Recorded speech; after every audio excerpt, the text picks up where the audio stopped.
এটা হাওড়া ব্রিজ, আর এই ব্রিজটি শুধু লোহা আর নাট বল্টু দিয়ে তৈরি একটি কাঠামো নয়, এটা হলো কলকাতার হৃদয় স্পন্দন। প্রতিদিন এই ব্রিজের উপর দিয়ে 10 লক্ষেরও বেশি মানুষ যাতায়াত করে।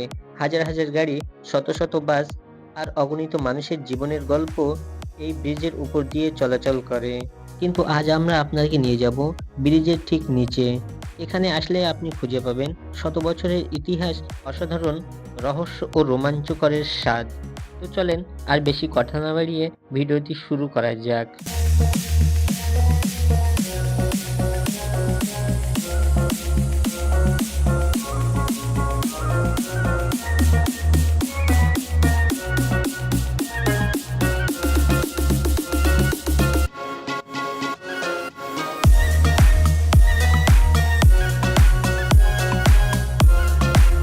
আজকের ভিডিওটি শুরু হচ্ছে বিখ্যাত হাওড়া রেল স্টেশন থেকে।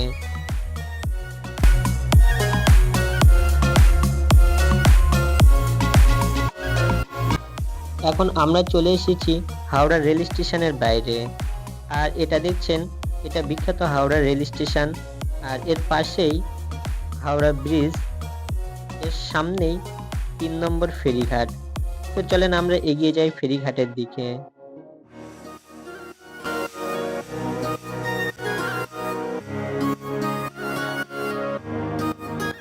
ফেরিঘাট থেকে আমরা টিকিট কেটে নিলাম। টিকিট প্রাইস মাত্র 6 টাকা। টিকিট দেখিয়ে আমরা প্রবেশ করলাম ঘাটের দিকে। এখান থেকে মূলত বাবুঘাট এবং বিবাদীবাগ স্টেশন পর্যন্ত যাওয়া যায়। আমরা যাব বাবুঘাটে।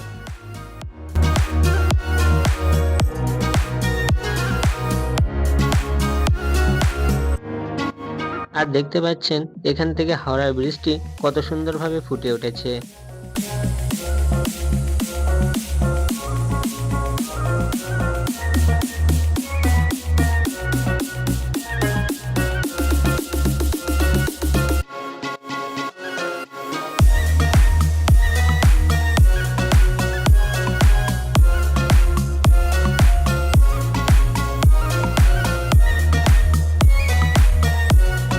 একটা সময় এই জেটি পরিবহন ছিল মানুষের কাছে অনেক জনপ্রিয়, কিন্তু হাওড়ার শিয়ালদহ সরাসরি মেট্রো পরিষেবা চালু হওয়ার পর থেকেই মানুষের কাছে গুরুত্ব হারাচ্ছে এই পরিবহন ব্যবস্থা।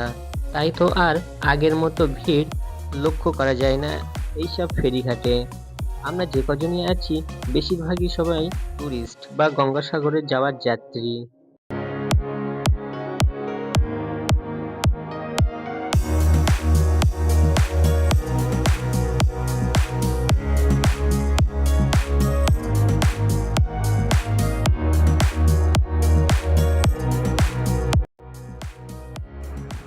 যে লঞ্চটি ঘাট থেকে ছেড়ে যেতে দেখছেন, এটা ছিল মূলত আমাদের লঞ্চ। আমরাও ঘাটে আসতেই লঞ্চটি আমাদেরকে রেখে চলে গেল। যাই হোক, এখন অপেক্ষা করা ছাড়া আর কোনো উপায় নেই। এই সময় আপনাদের জানিয়ে রাখি এই ব্রিজের ইতিহাস সম্পর্কে।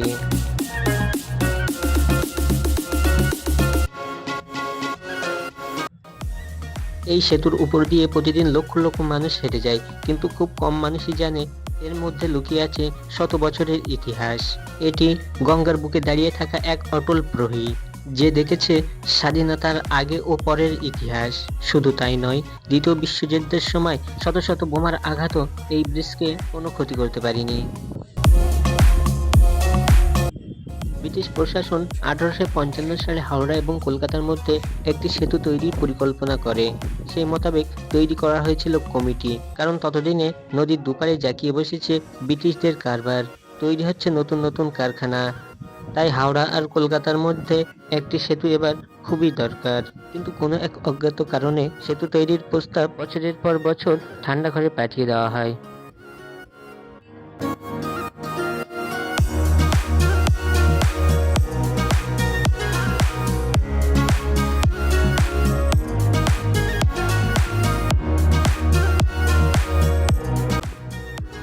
এদিকে আমাদের জেটি চলে এসেছে। এই জেটিটা আর মিস করলে চলবে না। জেটি থেকে মানুষ নামার সাথে সাথে আমরা উঠে পড়লাম জেটিতে। লোকজনের ভিড় খুব একটা না থাকায় সহজে সিট পেয়ে গেলাম। যেটা বলছিলাম, এই সেতু নিয়ে এই চ্যানেলে বিস্তারিত একটি ভিডিও আসছে। ভিডিওটি দেখতে হলে চ্যানেলটি অবশ্যই সাবস্ক্রাইব করে রাখুন। আর যুক্ত হয়ে থাকুন আরএল ওয়ার্ল্ড চ্যানেলের সাথে।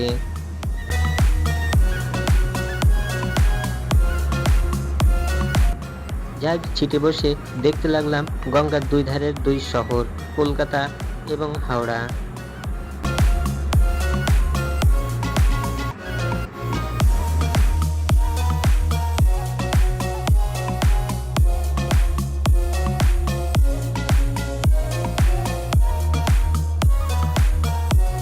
সামনে যে সবুজ বৃক্ষ গার্ডেনটি দেখছেন, এটি মূলত কলকাতার মিলেনিয়াম পার্ক। এর পরের ভিডিওতে আমরা জানাবো কলকাতার মিলেনিয়াম পার্ক সম্পর্কে।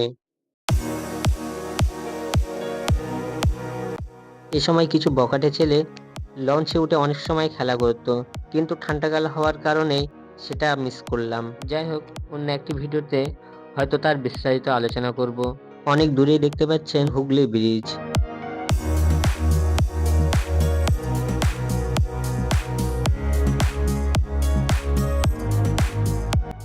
প্রায় 20 মিনিট সময় নিয়ে যেটি আমাদের পৌঁছে দিল বাবুঘাটে।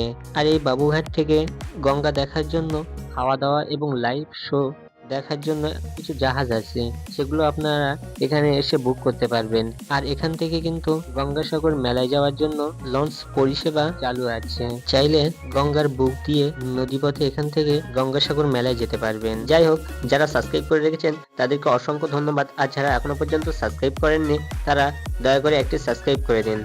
ততক্ষণ ভালো থাকবেন, সুস্থ থাকবেন। জয় হিন্দ।